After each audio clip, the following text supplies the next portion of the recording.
Lindsay, you ready? 13:02 what? Are you ready? That's what time it Ready. is. 1:02. If you were in the military after one? Yes. If you were in the military, you'd have done it. We're going to get you the phonetic alphabet and be able to tell time. No, I don't think you have enough time. I'm ready. Okay, we'll go ahead and get started. Commissioners, as we have begun the process of developing the 2019 recommended budget in earnest, it's become clear to me that despite good work of the budgets you've adopted in the last 2 years, operational and budgetary challenges still exist throughout our organization and are growing each day. Over the next week and a half, you'll hear about many requests for increased budgets. Some common themes have jumped out to me, and as in previous years, I'm going to give you just some of those trends, so as we go through the budget, you can just take note of them. First one, demands for public safety services continue to trend up and are accelerating at an alarming rate, probably even faster than we had initially anticipated they would this year. You'll hear about needs from areas across the public safety spectrum, from 911 to the sheriff, corrections, district attorney, and district courts, among others. As we talk through these public safety needs, many of the agencies have been able to provide performance data and statistics that plainly illustrate the need for increased resources. As we move forward with strategic planning at the division level, I want to establish a templated design to show these temporal demands as a routine part of the budget process. So next year you'll probably see it even more integrated into what we show you. This will be critical in developing targeted strategies to address systematic issues. We'll have to study whether there's an organizational requirement and or a policy and process fix to appropriately forecast future requirements. In addition to public safety needs, we're seeing large impacts to a number of systems due to behavioral health needs. Behavioral health issues are impacting systems to include a greater demand for mental health services, increased support for child in need of care cases, pressure on all aspects of the judicial and correction system, and assistance with preventing an ongoing methamphetamine and opioid crisis in our region. Simply put, our human services area need more resources to provide more support to our community. Also, a continued theme from budget deliberations last year is the demand for physical space and overall space management here in the courthouse complex. The district attorney continues to have a critical need for additional space in the very near future, while the district court anticipates a pressing need within a few years. Though we won't discuss the CIP during these budget reviews, we will bring an administrative building update to you for discussion on May 23rd at the BOCC, to be followed by a CIP workshop on May 30th. Your feedback will be critical in shaping the CIP that's included in my recommended budget. Finally, while technology needs were recognized as a theme of last year's budget requests, we are continuing to hear different but similar requests for this year, further highlighting the need, for me anyway, for an improved technology planning process. Moving forward, we'll plan to create a process that will mimic the capital improvement planning process, and we'll probably call it the technology improvement process, which will help define needs, set standards and requirements, and fairly allocate resources. This includes technological manpower and expertise demands that correlate with these hardware and software demands. I'm eager to work with you over the next few months to put together a 2019 budget that best serves our citizens. And with that, I will pass it on to Lindsay. Before you begin, do I have any questions or comments from any of the commissioners? All these are going to be videotaped or YouTube or whatever you guys do. All right. 'Cause Yes, sir. I think I'm going to be missing Friday, and I want to be able to see what you say. Quite the pressure. Good. I appreciate the opening comments that you made. I anticipated that there were going to be a number of pressures on our budget this year. Our population is aging. We have mental health issues we've got to address. We've got drug and alcohol. I spoke about a number of those this morning during commission meeting. Everything keeps getting more expensive. So I do anticipate that there will probably be some pressures on our budget for this year. So I look forward to this process. And Lindsay, you're ready? We're ready to see what you've got to say. All right, because you haven't had enough time with me yet today. We do have just some housekeeping things to go through this morning as a part, or this afternoon, excuse me, as a part of the introduction and kickoff for this year's budget reviews. This time is really intended to help frame the budgetary issues. Mike's already done, I think, a good job of providing you with an outlook of a lot of the things that you'll hear about. We'll go through a financial forecast update. We'll review the materials that you have or that you received earlier this week. We'll talk about kind of what the base budget is that you'll hear about. We'll go through the supplemental needs at a high level and then talk about remaining key dates in the budget process. So at your seats, you should have a couple things. You should have, the handout for today's presentation. You also should have Commissioner Ranzau's favorite thing, the long sheet. And then Lorian provided a supplemental piece of information for you, I think based on commissioner requests. And it's this one that looks great. It's got the Jayhawk colors. I know, Lorian's a K-Stater. She didn't mean to do it, but God bless her. So what this sheet shows you, the blue at the top are the one-time funding requests through the decision packages that you'll hear about from divisions over the next week or so. And then the red section are those that would be a recurring part of the budget. And so this is just some supplemental information for you to tuck into your binder as we move through, and a quick reference guide for what you'll hear about. So we'll start talking about the forecast. Again, I think it's important to distinguish the forecast from the budget. The forecast is a planning tool. It tries to illustrate what we believe current and anticipated financial conditions of the county will look like over time. It tries to anticipate actual revenues and actual expenses for the current year and 5 years out. This is distinguished from the budget, which is simply a spending limit that's imposed per state law each year. We are required to adopt an annual budget. And we talked about this very briefly at your retreat, but just to put that in context, the 2017 revised budget was $426.1 million. We actually spent $370.1 million. So we didn't spend $56 million of budget authority that we had on hand. Budget authority doesn't necessarily correlate to cash. It's not real money. It is simply spending authority. And so that's, I think, just an important thing to distinguish as we move through this. And for any departments who watch this later, your budget isn't a challenge. Like, we don't want you to spend every penny you've got. We like that they keep it in line and try and spend on just what they really need. As I said, it is intended to estimate actual future outcomes based on the best available information and reasonable assumptions. But it is a forecast, and so we need good information in order to make it as high quality as possible. And so that is another thing that we like these budget reviews for, is that we can get that feedback and incorporate it in the forecast as we move forward. As we'll talk about throughout the next week or so, it does inform decisions about new programs, policies, and projects, and I would say more importantly than any of the other purposes that the forecast serves, it identifies potential future problems early so actions can be taken to avoid them. And again, that's kind of what the forecast did about 7 years ago when the commission had to make some pretty drastic cuts to the budget to stay solvent. So the long sheet that you have details the forecast pretty significantly. The top section focuses here on assumptions for revenue and expenses.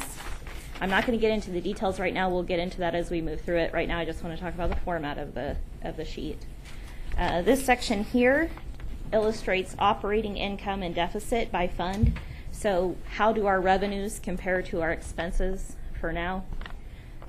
Then taking that into account, what does that do to the fund balance for a particular fund? And you'll see off to the side in that section that we do have a targeted fund balance that we're working toward in each of our 8 county property tax supported funds. And so that just shows you what that target is, so you can kind of compare how we're doing over time and that trajectory that we're on. Below that does show the mill levy rate by fund. Again, for now, these are all estimates. This is done simply to try and fund the divisions funded out of those funds to the level that is necessary to keep the fund balance where we've set the target. And then finally, I think one of the more important things that we'll need to keep in mind as we move through this process, not just for the forecast, but budget hearings. Right now, we're working off of, in the forecast, the 2018 through 2022 CIP that was adopted by the Commission. Obviously, we will bring to you a different recommended CIP down the road, but for forecast purposes, that's what's included, and that's what you'll see reflected on the bottom part of the sheet. So in terms of what is actually included in the forecast that you'll see, this slide looks very similar to what you saw at the retreat back in February. We do plan for all current services, but for those we've talked about, like WOTC and things that we talked about this morning, again, the current adopted CIP, because that was 2018 through 2022, we have a $2 million placeholder in 2023 for now. We also have uses of general fund cash as outlined on this slide. In 2018, because we were not able to anticipate the Spirit debt service in the bond and interest budget, we would pay for that debt service this year out of the county general fund. You can see, though, that in the bullets below, we plan for that to transition to the bond and interest fund in 2019 through 2023. We do know that there's ongoing discussion on the replacement of the 911 CAD system and public safety record management systems. For now, there's $1 million in the forecast in each of 18 and 19, and then with $3 million to round that out in 2020. That will continue to be a discussion, and that could change between now and what you see in the recommended budget as we get more information. Another thing that could change is this row for $4.1 million for radios. We've been talking about this for a couple years now. We do know that our mobile and portable radios across the organization are likely going end of life, but there is some discussion that potentially that could be phased in over time. What this contemplates is doing all of that, all mobile radios in 1 year, all portable radios in the next, and so that could look a little different in the recommended budget if we can figure out a strategic way to phase that in over time. As we already talked about, the debt service fund changes, that Spirit payment has been incorporated in the forecast for now. And additionally, because we have done the bond sale and gotten the proceeds from the Ronald Reagan bond sale, we do have payments for that included in the forecast. What is not included, we don't have additional funding for new programs. You'll hear about a lot of asks, potentially some increased services.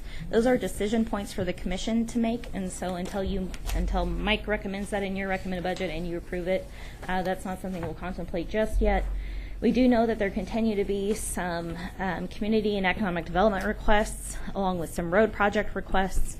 Those things have not yet been included until the Commission has more opportunity to give feedback on direction on those. And then we know that a Greyhound Park sale is still being contemplated, and so that has not yet, though, been included, again, because we don't have great details yet on how that should look. So focusing on 2019 for right now, we'll look at the outer years here in a moment.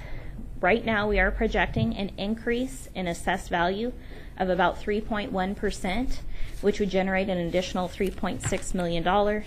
We do know that the CPI rate that we'll be held to is less than 1.5%, and so this will again need to be an evaluation of what type of exemptions and things we can apply as the budget is built and some funding is added for public safety. That will be an exception under the property tax lid, and so we'll be mindful of that and present that information as we move through the process. We know that the mortgage registration fee continues to be phased out.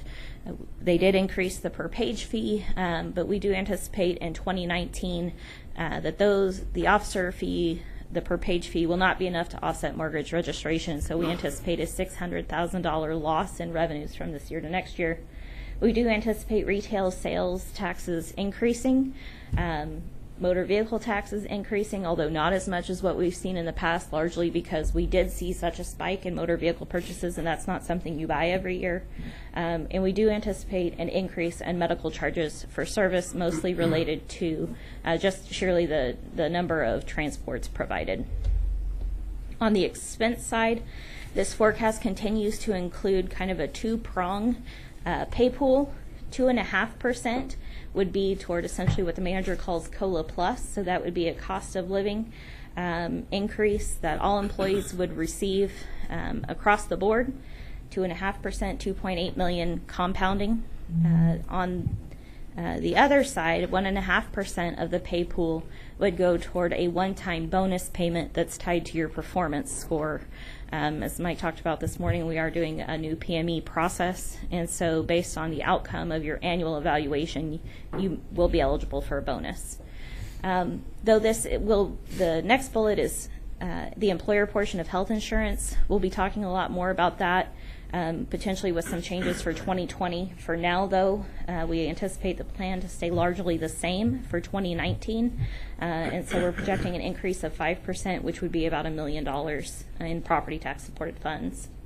The payment to the City of Wichita for MABCD reimbursement is not a new thing, but just because it is a fairly new expense for the county that we now remit payment to the city for their portion of code costs that are paid.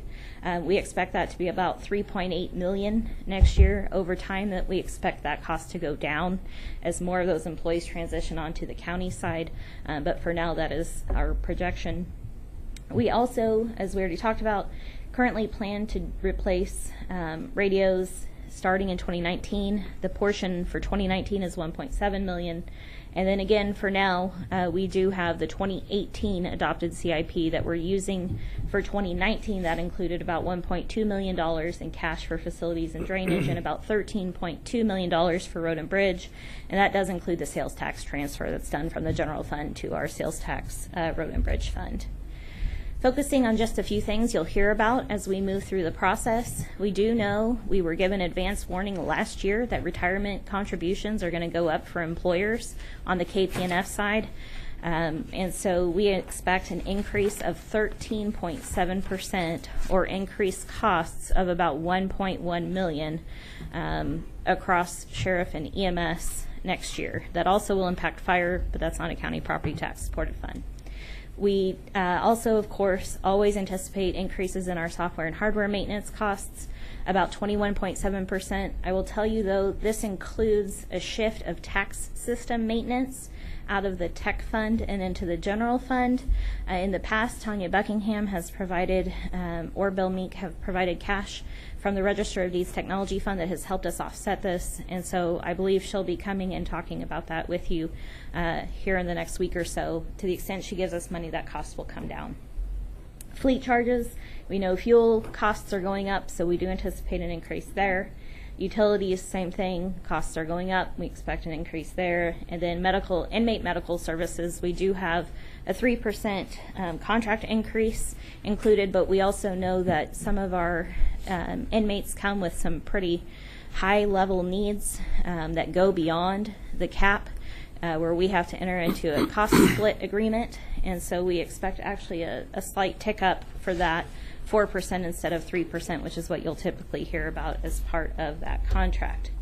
So then looking at the outer years of the forecast, some selected revenue assumptions, and again, these are shown on your long sheet.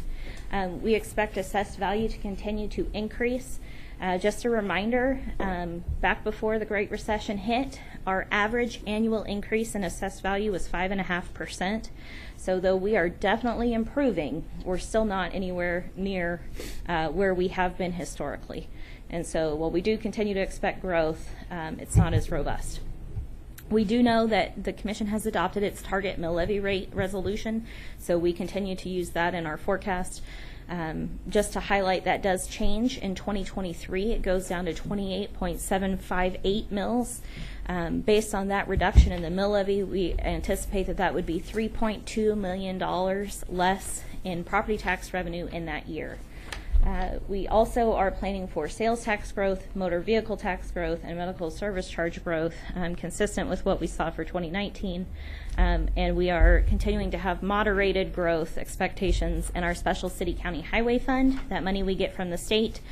We'd love for that projection to be beat, but for now, we're going to be safe rather than sorry.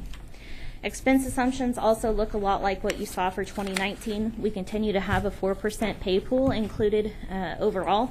In the outer years, 2.5% for COLA, 1.5% for bonus. So only that 2.5% COLA would compound. That 1.5% would just be a lump sum payment in that year, and that would not be a compounding pay increase for employees. As I said, we know that we're going to have some pretty serious discussion about what the health insurance plan ought to look like starting for 2020. However, we don't have enough information yet to know what that will look like, and so for now we continue to expect a 5% increase. As we get more information and more feedback from you, we'll incorporate those changes. We also know that we have a 2020 presidential election and a 2022 gubernatorial election in the life cycle of this forecast, so we do have some cyclical changes there. We do have the current adopted CIP, and you can see the additional uses of general fund cash, which we really already talked about early in the presentation. So bottom line, what does that mean for us? Here is a comparison of our revenues to expenses. Again, with some awesome Jayhawk colors. Revenue collections, you'll see, are shown in red. The blue line shows expenses. You can see that for the most part, we're fairly close. And certainly compared to past years, we're not facing nearly the same hurdles that we've had before. So even though there's a gap, it's not perhaps as scary as it has been in prior years. So comparing that then, revenues to expenses, what does operating income look like? That's this blue line that's shown on this slide. This is the current forecast. The gray line shows you what you saw at the retreat. You'll see there's not a lot of significant change. In 2018, we have had an increase primarily in personnel costs through the first quarter that have caused us to increase our expenditure assumptions. And so that would be a primary driver that you're seeing here. There's a few other one-time factors, like the payment of $600,000 for I-235 from cash instead of from bond and some things like that. But still expecting overall to end the year in a pretty good shape. The largest reason that you'll see this deficit here is, again, because we had a targeted drawdown of fund balance in many of our operating funds, not in the general fund. We do expect a surplus in the general fund, so that's why we'll see that chart looking that way. So speaking of the general fund, here's what we expect on a budgetary basis our ending fund balance to look like from year to year. That black line for the current and prior years represents actually what the 20% minimum was. We have estimated what that will look like in the outer years, and so you can see at no point, based on the current forecast, are we anticipating falling below our 20% minimum fund balance requirement in the general fund. Looking at our other funds, this shows fund balance over time. You can see really, I think this slide more than maybe any of the others illustrates that targeted drawdown of fund balance that we've been talking about. Again, we have looked at each fund, evaluated the type of revenue that's coming into the fund, whether it's volatile or not, and then the level of expense that's occurring in the fund to set those balances of what we believe are an appropriate level. And this is something we'll ask our internal financial auditors to get in and look at for us as to whether there are any best practices out there for special revenue funds. So, sorry, that was EMS and Highway Fund. Here's Aging and ComCare.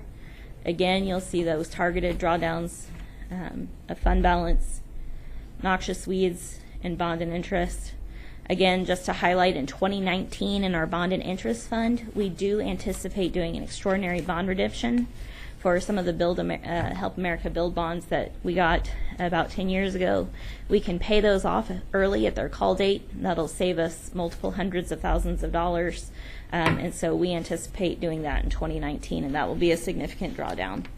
Looking at all projected ending fund balances together, you'll see on a budgetary basis, we still anticipate ending 2023 with more than $65 million in cumulative fund balance across all 8 property tax supported funds.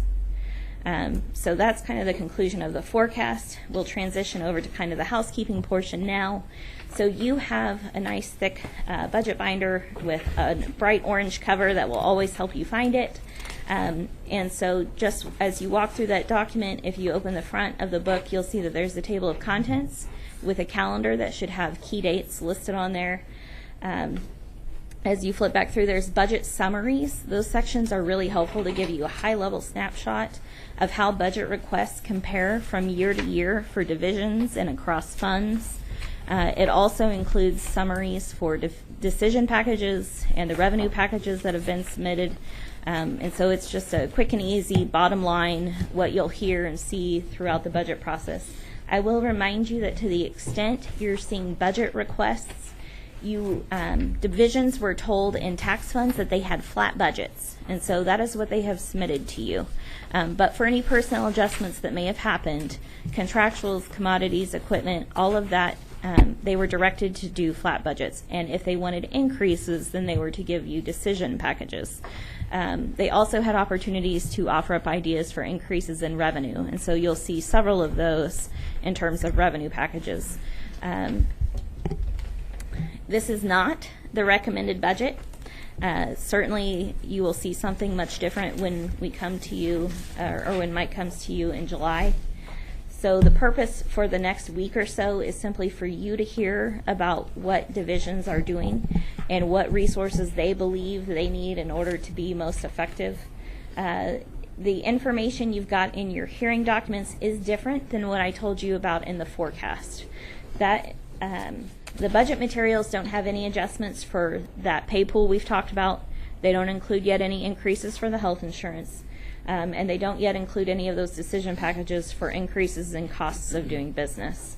Fleet charges and administrative charges continue to be flat with the 2018 levels. And for now, no capital improvement projects are included in 2019 budgets. And so you will see that that can cause a significant swing in a division's budget from 18 to 19 as a result of that money not being in there. So base budgets total just more than $425 million thus far between all funds. As Mike already talked about, there are a number of themes across decision packages, certainly growing technology needs, physical and cyber security, continued demands on the public safety system, a rise in juvenile issues, and within human services, either a restoration of prior cuts or a response to a growing demand. Many of those have been prompted either by commission request or because of advisory board recommendations. And so they will make that to your desk for consideration. We also have revenue packages totaling $618,000, including an adjustment for the Regional Forensic Science Center fee schedule, an increase for the JDF Secure Care, basically leasing that space out, a parks fee adjustment, and also a one-time property sale at the parks. This is just the beginning of what I would say is the budget process in earnest. On May 30th, we will have a CIP budget workshop. June 20th is the drop-dead day for the manager to make decisions to include in the recommended budget, so I anticipate that will likely be about the time that you all are hearing about what he's thinking and having an opportunity to provide some informal feedback. On July 18th, we will present the recommended budget and have the last up day so that we can get that published in the county newspaper. We'll have our first public hearing on the last Wednesday in July at 9 a.m. We will have our second public hearing in the evening on Thursday, August 9th, with budget adoption scheduled for August 15th. And this is a little bit later than what we did last year, but again, that's because we do know there's a primary election in early August, and so we'll push this out a week. We do also anticipate having additional budget workshops, like the one that had been scheduled, I think, for yesterday. We'll reschedule that, and some others as we move through this process and hear what you'd like feedback on.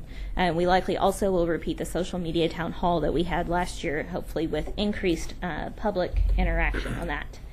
For anyone that's interested that may be watching this elsewhere, they can certainly follow the process by watching these budget reviews, and then the recommended budget, of course, will be posted online as soon as Mike presents that to you. And we also will have the online public comment portal that folks have been able to use the last few years available that day as well. So with that, I'm happy to take any questions. Otherwise, I will wrap it up and turn it over to Maureen. Commissioner Ranzoff. Yeah, you alluded to the that payment for the Reagan building. Can you tell me the yearly cost? I will look that up can- and email it. I'm All right. sorry, I don't have that with me. All right, thanks. Okay. Any other questions? Well, we've got to start now. We've got a lot more work to do before we get to the end. But, Absolutely. at least we know where we're going and how we're going to get there. Manager, what else do you have for us? Commissioners, we have 2 division presentations for you this afternoon. The first one will be from the Sheriff's Office. We'll be on page 267 in your binders. And I'll turn it over to Sheriff Easter whenever he's ready.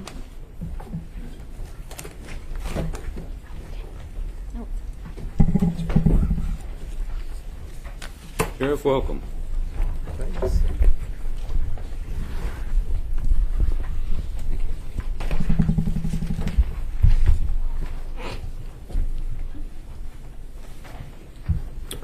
Well, good afternoon. Appreciate you giving me the time to come and speak with you today. What they've handed you is our PowerPoint presentation. I'm going to get to the nuts and bolts of this. If you're interested in our mission, vision, how we're set up, the Administrative Bureau, Law Enforcement Bureau, and the Detention Bureau, those are on the first 7 pages. If you go to page 8, that starts the decision packet, actually.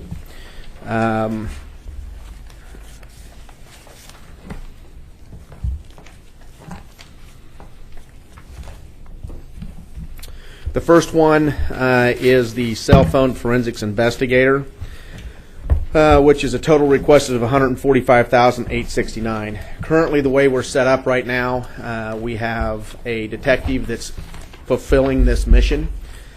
Pretty much any investigation that we do this day and age involves a cell phone. We have to. He's been to tons of training. We've acquired some equipment to help him do his forensic phone investigation. We've had a couple homicides that we've been able to develop suspects out of by doing those forensic phone investigations.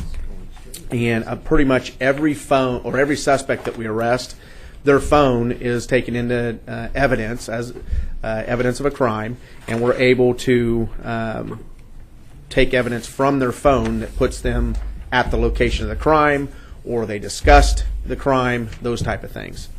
Since we've been doing this for 2 years now, he's somewhat become known as a regional expert here in this particular area. He has some training and expertise that the federal government has come and asked him to do some of their cases, as well as Wichita Police Department. And Wichita is looking at doing the same thing over there. And so because of that, he's also assigned cases. And what we're asking for is for this to be a full-time position, because we're spending overtime and those type of things to get all the phone forensics done, plus he's assigned cases. So what we're wanting is for him to be a full-time phone forensics expert or investigator, which would include about $52,000 in earnings, $35,000 in benefits, and equipment. Cost of about $58,000 because it includes computers, software, investigative technology devices, training in the assigned vehicle. When it comes to any time that a new company makes a new type of phone, so say Galaxy goes to Galaxy 8, I think they're at 7 now or something like that. Anytime that happens, we have to purchase another adapter that we can do the forensic investigation on. Which means we have to go buy that piece of equipment to be able to do it on those particular phones. And they're making new phones quite a bit. That's the one drawback of this. Anytime technology expands or gets better, then we have to be able to catch up with the technology as well. So that's the explanation for the forensic science or forensic cell phone investigator. Like I said, he's used every day, almost all day long, on the different cases, criminal cases that come forward to us. Thank you. We've got a couple questions. Commissioner Ranzoff. Just on the cost of the equipment, the $58,000, is that a recurring yearly thing, or is that a one-time, or would it be less, or do you know? That's one time now. that we're asking for right now. The assigned vehicle would be a fleet vehicle, but we're asking for the computer, software, investigative technology services, and training. That's for a 19 cost. Right. Do you have any Not idea what the reoccurring. reoccurring, what Other than the- associated reoccurring costs there might be? No. You don't. No, okay. No, other than the benefits and the Right. because we would be making another detective's position is basically what we're asking for. Right. Right. Okay. Thank you. At the last EMCU meeting, we talked about this exact thing.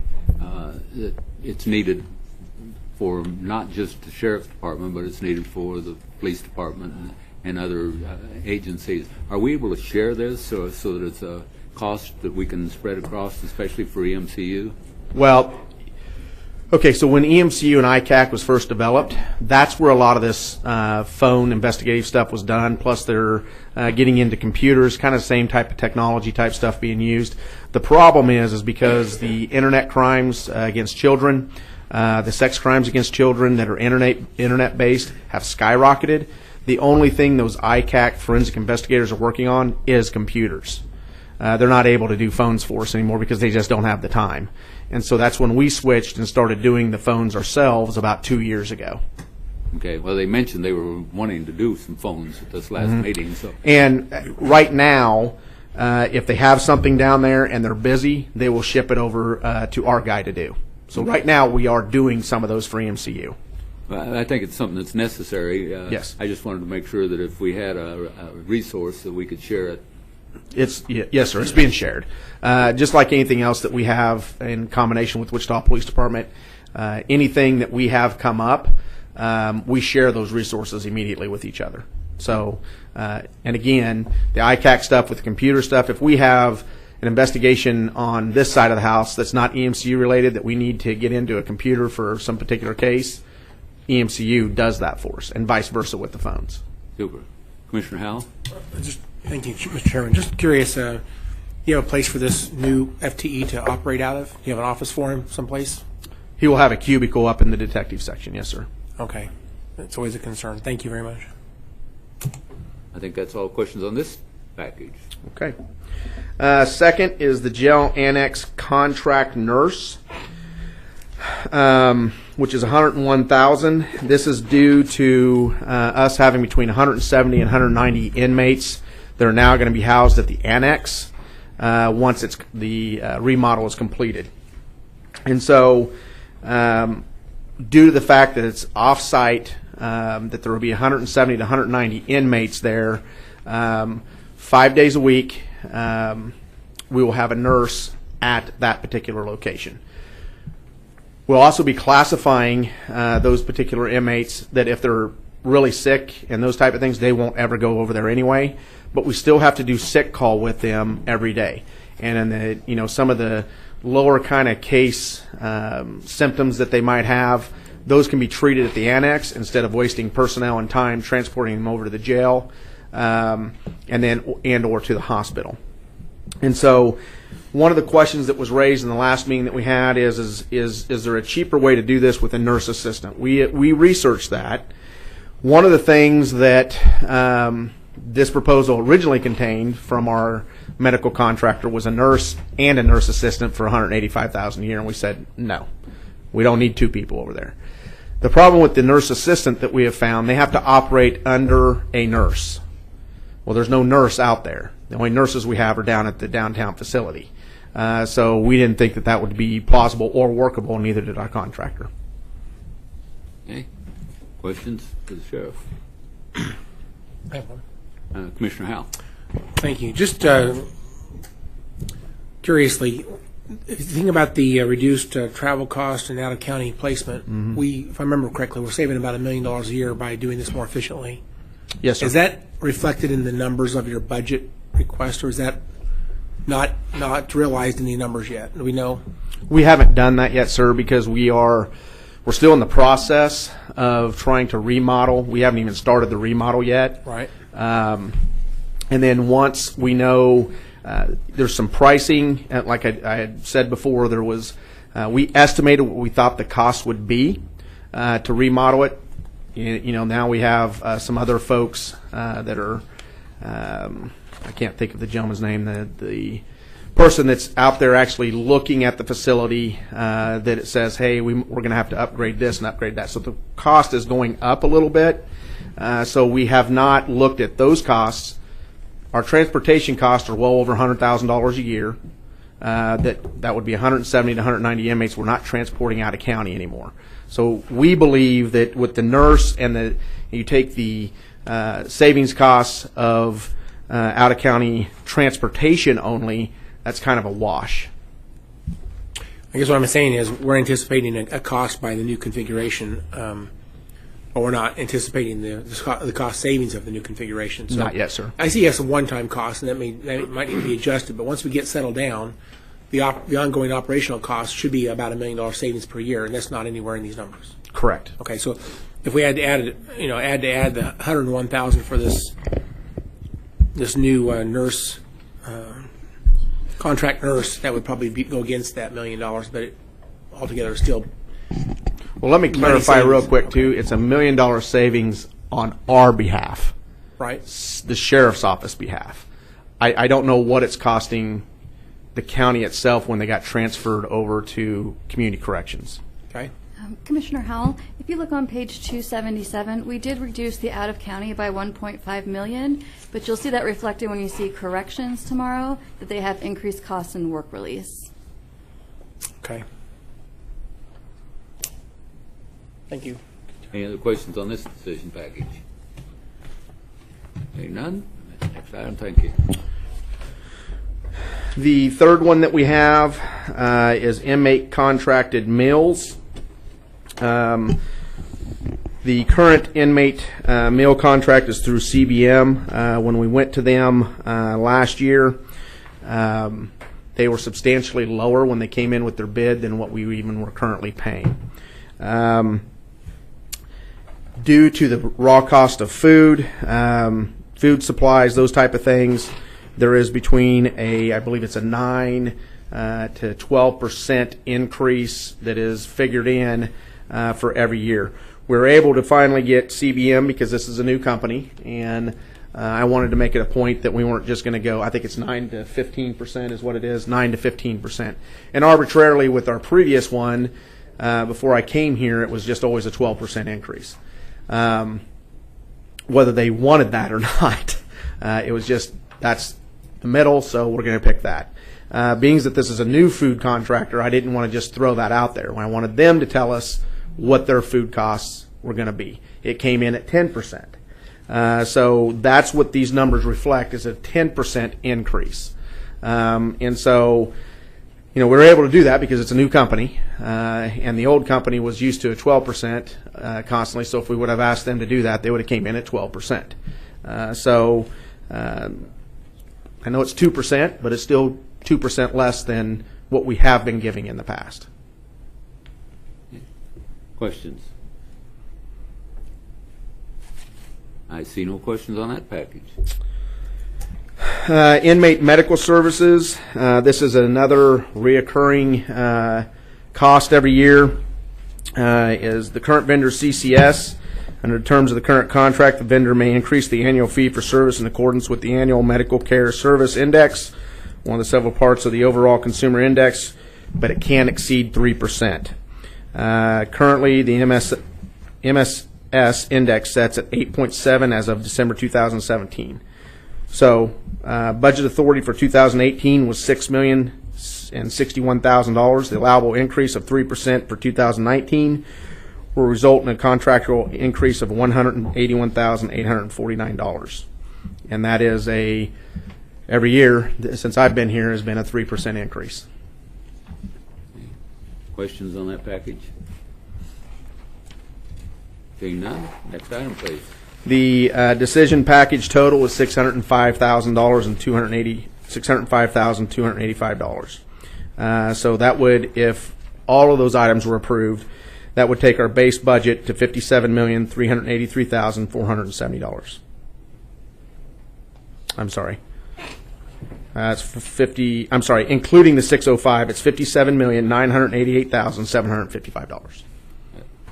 Okay. Any questions? Mr. Chairman, the package total on page 267 says $608,885. So it's a different number what you just read. This is on page 10.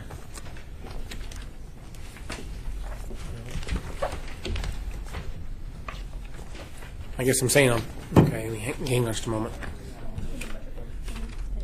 Inmate contracted meals is different on here than what was listed in the presentation. Inmate, what is?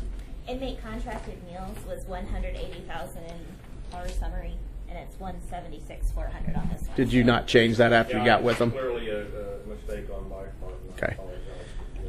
We nailed down the CBM stuff Monday, so it's an actual decrease of the $176,000 that was at the 12%. So the handout's correct and the book is incorrect? Correct. Okay.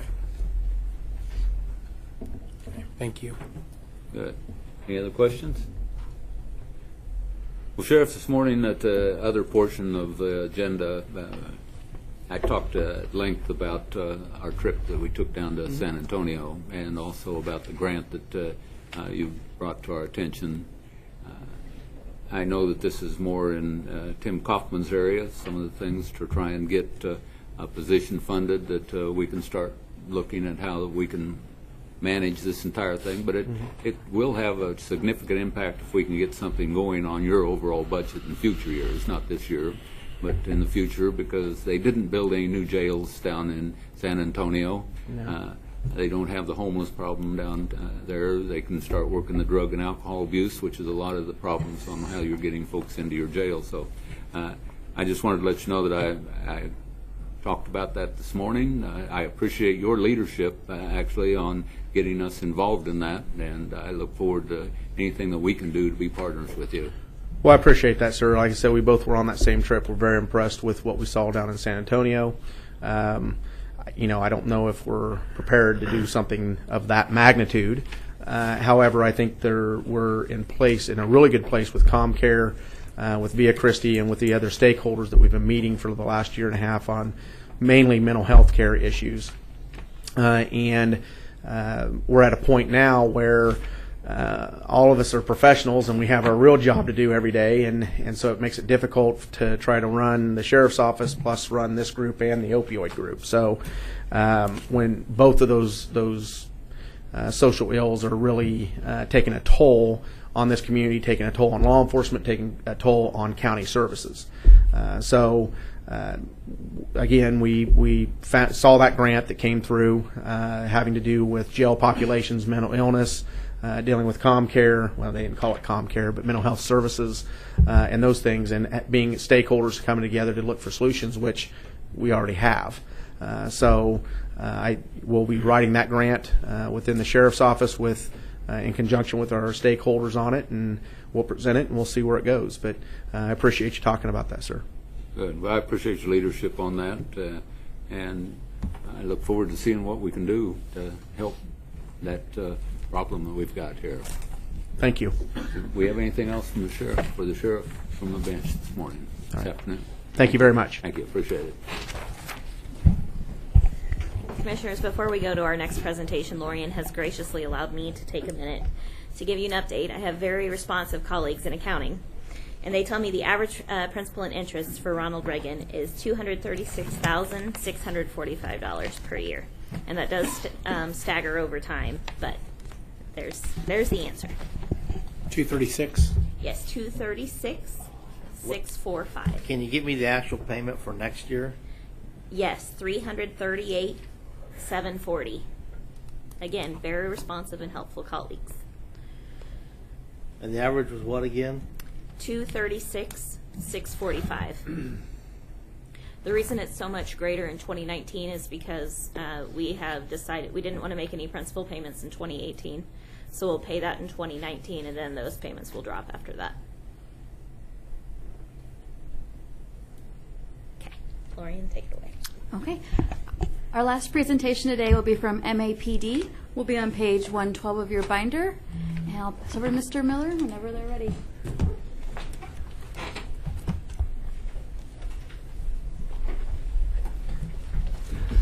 Dale Miller, planning staff. Scott Knable has done all the work, and I always said if I was ever going to be a director, I was going to let the people who did the work do the talking, so I'll turn it over to him.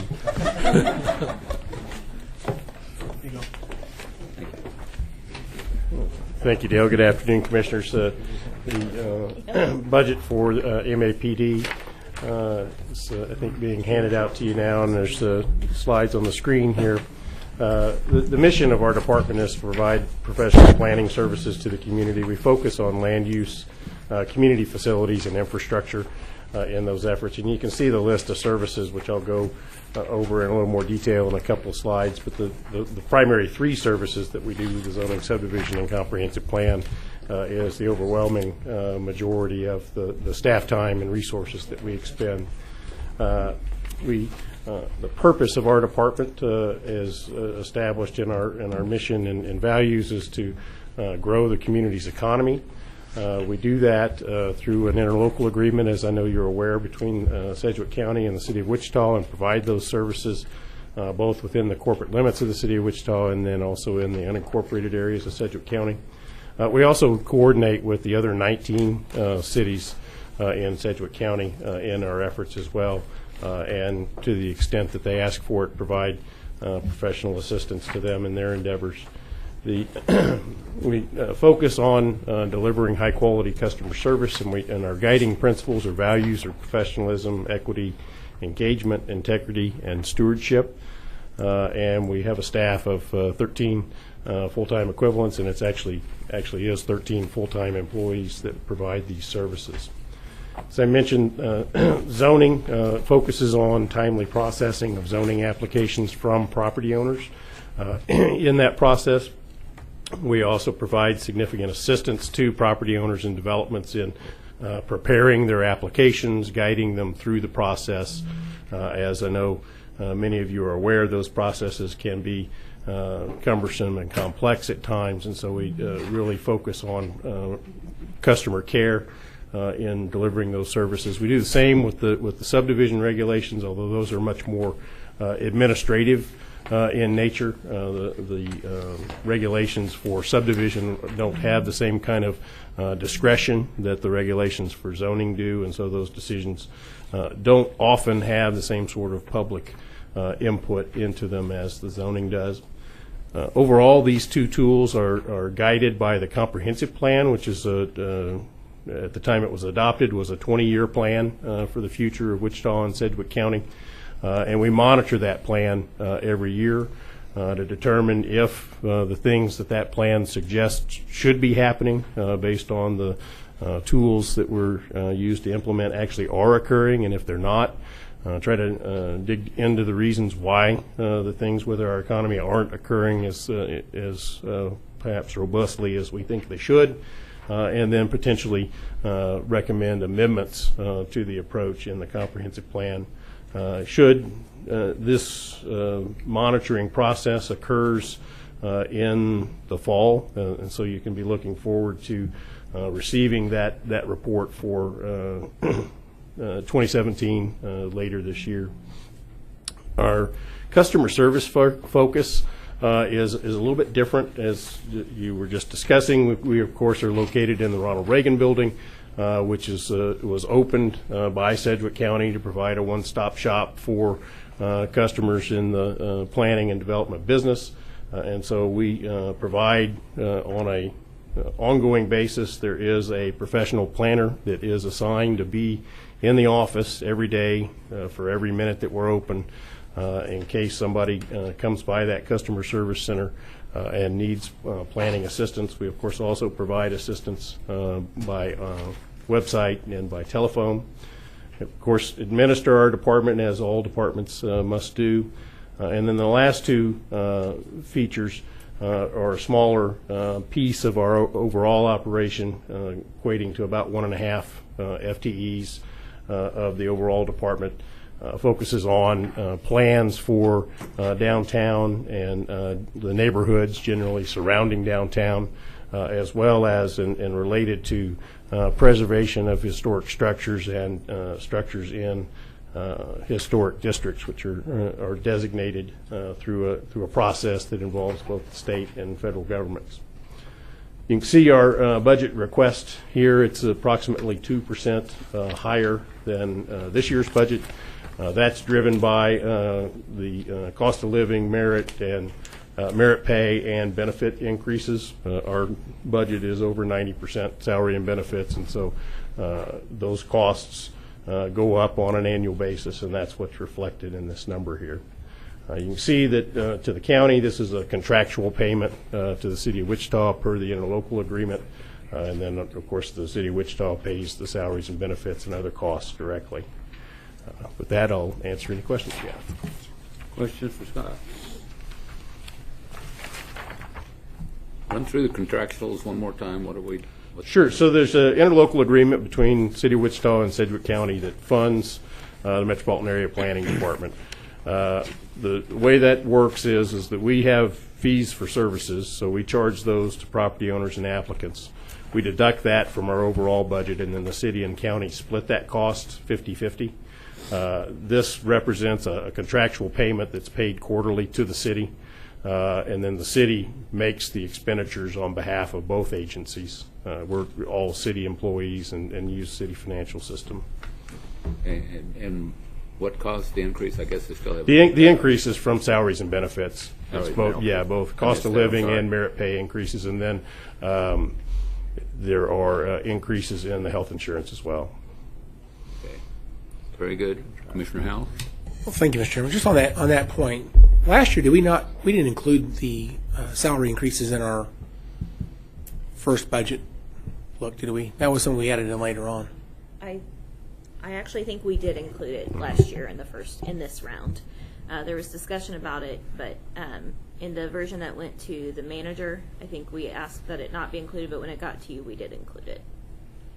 Okay, I need to go back and take a look at it. But just to be clear, how many of the 13 employees are actually Wichita employees versus county employees? All 13 are city employees. They're all 13, okay. And so city does it, so make sure I understand what you said a minute ago. So they essentially administrate the function of MAPD. We Yes. pay them our half the cost. That's correct. So it's interesting to me that, some parking things going on over there, and I don't know how much that parking is related to this office, but it seems like there ought to be a shared responsibility in terms of the parking challenges at that building. Just a thought. Yeah, I It's think not all MAPD, but it is a shared problem, and to the extent we're trying to solve that, I think we ought to have that discussion. The parking over at Reagan, is that what you're referring to, sir? Yeah. In other words, we've heard recently there's some significant challenges of finding enough parking now that the building's fully staffed. When we cracked Reagan open a couple of years ago, we have a agreement in place with the city of Wichita. They provide free of charge parking spaces on the surface parking lot just to the east of Reagan and to the north of Epic Center. They also provide parking spaces across the street from Reagan in the city gated parking garage for Reagan operations, and parking in the Rounds and Porter parking lot to the northwest of the Reagan location. So there is a joint shared partnership with the parking arrangement ongoing from day one when we opened that building. What's happening now is, since we filled the building, we're doing assessment and trying to attain more parking places, either through Rounds and Porter and the City Hall garage, allowing city employees who work in Reagan to park back in the City Hall garage. That's being worked on right now, as well as gaining some additional parking spaces in the Rounds and Porter lot. So we understand that there's some shortage. Matter of fact, I just got a text from Tanya. They're creating 5 more spaces immediately south of the building, where there was that fenced area right behind the Reagan building. So we're looking to create more parking opportunity there for all customers of the building. The lot that's just outside the building on the east side, is that all for visitors? The attached lot to Reagan, yes, is designated for visitors and some ADA parking for employees who work in Reagan. Okay, so is there more visitor parking that's nearby that is reserved for visitors? I mean, for example, when we go to some of these planning meetings or WAMPA or whatever, there's a lack of parking. We had people yesterday having to park in the city lot and having to pay fees to attend an advisory board meeting, or a WAMPA meeting. It seems like there's an inadequate amount of visitor space. We need to create more visitor space. It needs to be clear where that is. and we need to move some of our employees a little further away, wherever those spaces would be. But right now, there's no, when you walk in, there's not a clear indication of where the parking is supposed to be for visitors, and there's apparently not enough visitor parking. So that to me is a concern. Part of the challenge right now is we have a number, while we're working through the negotiations with the city to create the City Hall garage parking spaces and more rounds and porter spaces, we have about 25 or 26 employees of Reagan who are parking in that visitor parking area. That's what needs to happen first. We need to get those employees out of there, which will enhance and create more visitor parking spaces. And then when we also crack the building open, the discussion that happened is people with WAMPO were coming in for planning department meetings where there was customers coming to those kinds of functionalities, joint city and county functionality, that they would be allowed to park in the city gated area and have their tickets validated. So we just need to make sure that policy is. But how do you do that? Where's the place you go to get? They would validate. MAPD would be able to validate. WAMPA would be able to validate in their offices. So people who are going to those places, how are they supposed to know that? I mean, another problem about this is the appraisers probably doing a lot of appeals right now. People are showing up there to do their appeals. They don't know where to park, and if they end up parking in the city lot, there's a cost. I'm not sure they know to bring that ticket with them, get it validated, or even if they can validate that ticket there. I don't know. We probably need to do some messaging there, and we need to figure out, we got to get our employees away from parking in the customer area into designated employee areas, and we're working through that right now. Are these employee cars marked in some way so you know whose cars are? There is placards for employees as they park in any number of these places. So there's 3 different areas. There's the flat surface parking lot, there's the City Hall parking lot, and there's the Rounds and Porter parking lot. And there's placards for those employees to park in each of those designated areas so that officers and parking control people know not to ticket those cars. Okay. Commissioner, are you getting citizen complaints about it? Yeah, I've had this last month. I've had several people tell me they have no place to park, and they're struggling with this problem. So it's been a recent problem, and maybe it's related to the appraiser's office and the appeals that's going on. I don't know what's going on, but it's been a problem lately. And I'd say in the last month, there's been a number of people who are. I was there yesterday, and I couldn't find a place to park. So. A month ago when I went to the WAMPO meeting, I had a similar problem. So I just think it's a new problem. We need to solve it. But to the extent anybody who's assigned to that building needs to park in a way to create a welcoming place for visitors, I think that's what should happen. And right now we're not doing it. So anyway, to the extent this is a shared office expenses, whatever the solution is, if MAPD needs more parking, they ought to partner with us on the cost of getting that parking created or whatever. Shared expense. Well, it's past MAPD. MAPD is one of many departments that now work in Reagan. There is an overarching sharing between city and county on how to manage the parking issue over there. I don't know that it falls right on MAPD's shoulders, but MABCD is a county-city entity, and then there are a number of county-only entities over there. So we have to negotiate through that. But the concept and the philosophy between the management is that there is a shared parking philosophy over in that building. All right. Well, anyway, just a concern, and try to find a good solution. I want to make sure that we're, partners all the way across on everything we're doing over there for this department. Thank you, Mr. Chairman. Thank you. I don't want to belabor the parking problem, but I was one of the ones that went over there yesterday, and there's no parking when I showed up over there, so it is a problem. I do have a question. All of you are city employees. Where do you all park? Good. Okay. I'm the one that was assigned the responsibility to divide up the parking spaces. The only MAPD people that actually park in the east lot is the one person that we have that's handicapped, and so she parks in one of the handicap stalls. All the other city employees park in the city garage. Okay, and do you pay to park over there? Because I was told that every city employee pays $20 a month to park in the city parking garage. My understanding is they do. That you do? Yeah. It's like $10 or $20 a month. I forget what it is, but it's a standard payment that's deducted from your paycheck. We do the same in the county lot. We pay to park over there? that right? I'll be darned. $6 per pay period. We don't gouge like the city. but We don't. What do we charge to park in our lot? $6 a pay period. $6 a pay period, so $12 a month, basically, somewhere in that vicinity. Interesting. All right. Well, I don't have any other questions. I'm just trying to learn. Thank you. Any other questions for MAPD? Any none? Scott, you did such an outstanding job that all our questions had nothing to do with what you briefed us. I get to talk. I get to talk to people a lot about parking. Thank you. Okay, Commissioners, that was our last presentation for today.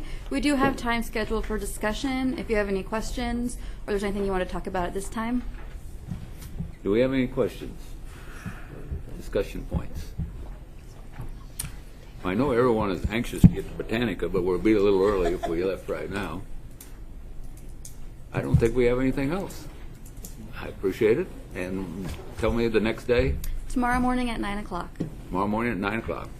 We'll be here with bells on. Thank you.